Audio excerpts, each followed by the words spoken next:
I really think that there's going to potential be trouble for Dodge.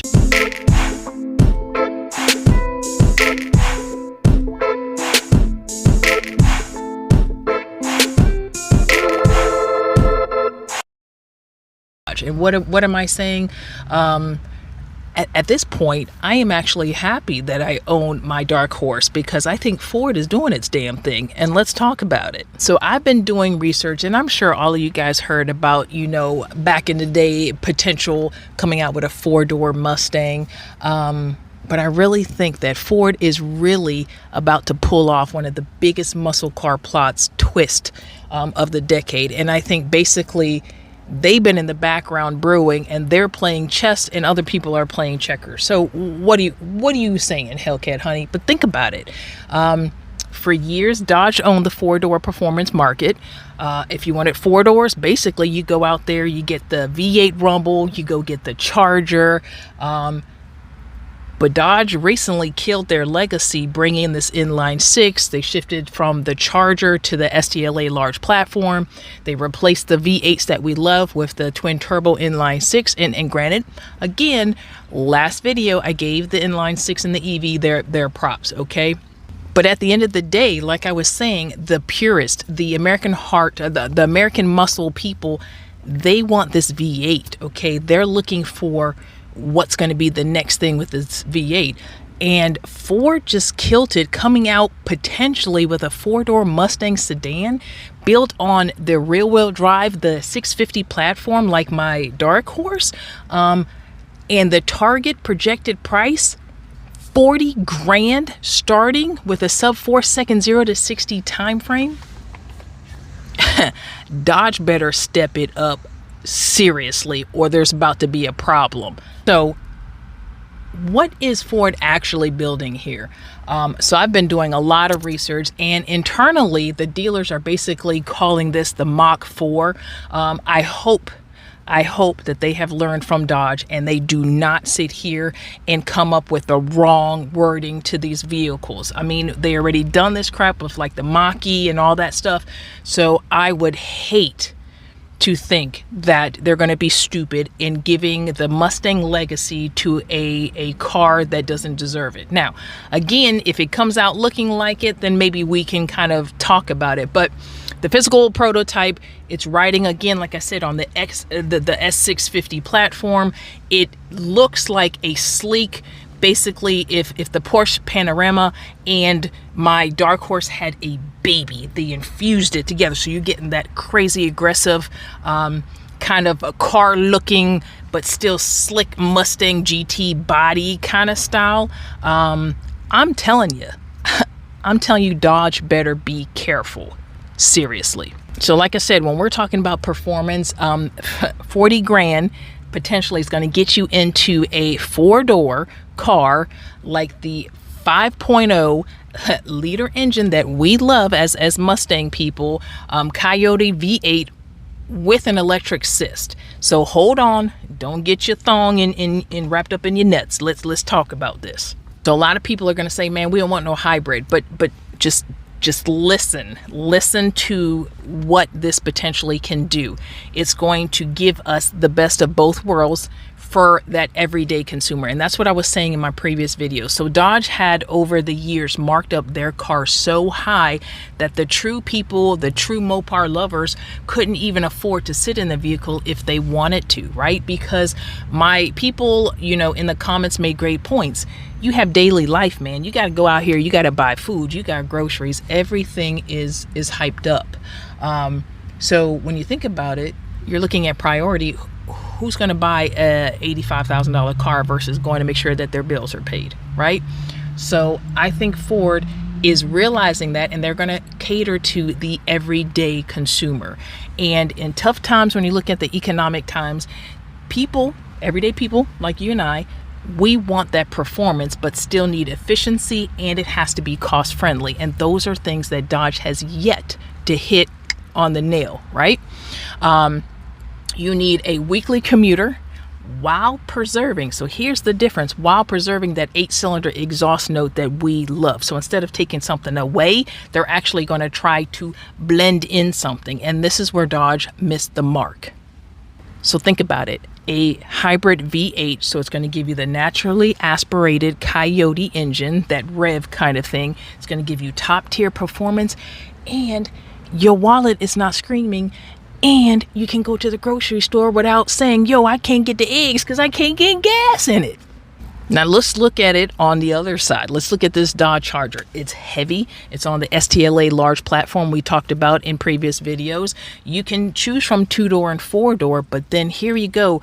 The prices. So starting off around $55,000, and with all your mods, all your upgrades, all your add-ons, it's just the number keeps going higher and higher. And before you know it, you're going to walk out there paying a lot of money.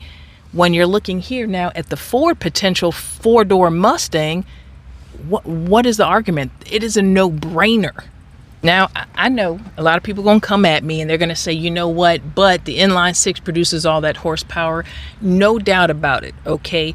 But I still say you got to look at weight to ratio performance, and you got to look at a lot of things. You can't just say about this daggone horsepower that everybody is talking about. It's so easily to throw horsepower, but again, you got to look at the totality of something. The new Charger weighs in at 4,800 pounds, okay?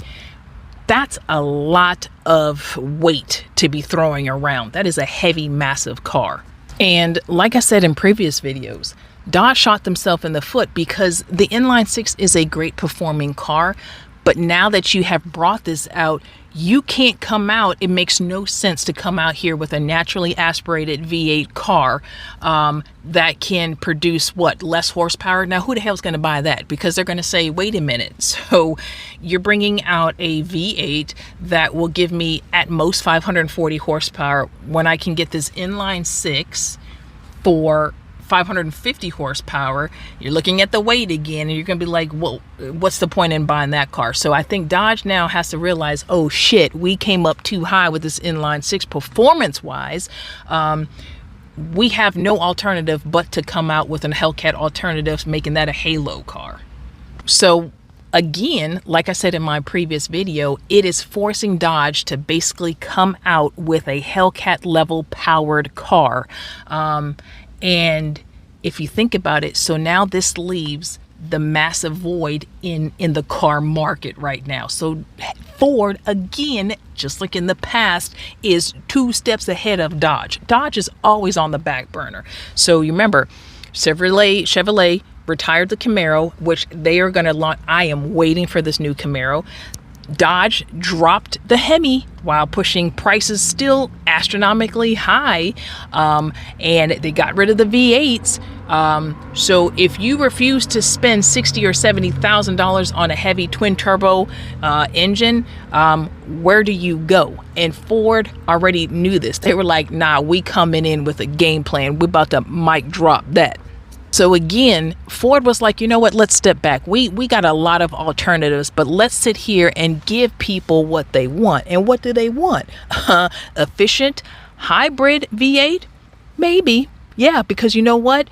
Give me a V8 that is a hybrid that can allow me to go every day. I can pack my kids in here. You have low slung rear wheel drive. It's sporty looking. And now you sitting here talking my language under 40 grand. Man, it's almost like a relationship is too good to be true, right?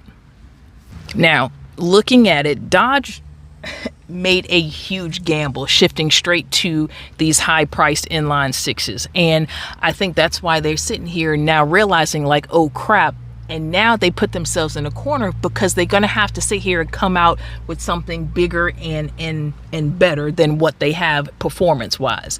And it basically puts them in this box saying, here, this is all we got to play with.